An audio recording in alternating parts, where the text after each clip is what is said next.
சர்வதேச சந்தையில் தங்கத்தோட விலை தொடர்ந்து அதிகரித்து வரக்கூடிய நிலையில் இந்தியாவிலையும் தங்கம் விலை தாறுமாறாக ஏறிக்கிட்டு வருது.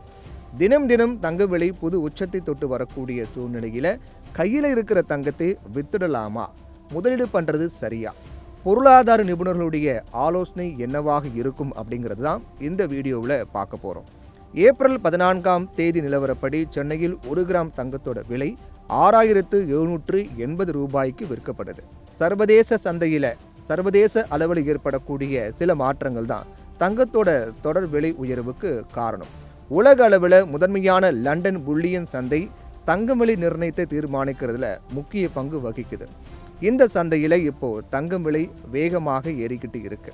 அமெரிக்க டாலருக்கு நிகரான இந்திய ரூபாயோட மதிப்பு 83.40 ரூபாயாக இருக்கிறதும் தங்கம் விலை உயர்வுக்கு காரணம். ரஷ்யா, உக்ரைன், இஸ்ரேல், ஹமாஸ் போர் சூழல்கள் தங்க இறக்குமதியில் தாக்கத்தை ஏற்படுத்திட்டு இருக்கு. இந்தியாவில் ஒரு வருஷத்துக்கு சராசரியாக 800 டன் அளவு தங்கத்தை சுவிட்சர்லாந்து, தென்னாப்பிரிக்கா, துபாய் உள்ளிட்ட இடங்களில் இருந்து இறக்குமதி செய்கிறோம். அமெரிக்காவில் ஏற்பட்டிருக்க பொருளாதார நெருக்கடி, ரியல் எஸ்டேட் சரிவு, பங்குச்சந்தை வீழ்ச்சி, பணவீக்கம் இதெல்லாமும் தங்கம் விலையில எதிரொலிக்கிறதா சொல்லப்படுது.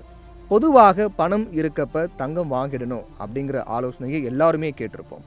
ஆனால் குறைந்த கால முதலீடாக இப்போ தங்கம் வாங்குறது சரியில்லை அப்படின்னா கூட திருமணம் மாதிரியான நீண்டகால தேவைகளுக்கு தங்கம் வாங்கலான்னு மெட்ராஸ் தங்க ஆபரண மற்றும் வைர வணிகர்கள் சங்கத்தினுடைய பொதுச் செயலாளர் சாந்தகுமார் கருத்து தெரிவிச்சிருக்காரு. தங்கம் விலை எவ்வளோ ஏறினாலும் அதை பாதுகாப்பான முதலீடாக மக்கள் பார்க்குறாங்க. விலை உயரும் சமயத்தில் தங்கத்தை விற்கலாம்னு சிலர் நினைக்கலாம். ஆனால் அப்படி விற்கிறத விட பொறுத்திருக்கிறது தான் சரியானது. பங்கு சந்தையை பொறுத்த வரைக்கும் நம்ம பங்குகளோட மதிப்பு உயரும் போது அதை விற்கலாம். ஆனால் தங்கத்தில் பார்த்தீங்கன்னா கதையே வேற. கடந்த 20 ஆண்டுகளாகவே தங்கம் விலை ஏறிக்கிட்டு தான் வருது. அமெரிக்காவோட பெடரல் ரிசர்வ் வங்கியோட வட்டி விகிதம் ஜூன் மாதம் குறையும்னு எதிர்பார்க்கப்படுது. வட்டி விகிதம் குறைஞ்சா தங்கம் விலை இன்னுமே அதிகரிக்குமா? அது மட்டும் இல்லாமல் சர்வதேச நிதி சேவை நிறுவனமான JP மார்கன் உள்ளிட்ட நிறுவனங்கள் தங்கம் விலை இன்னும் உயரும் தான் சொல்றாங்க.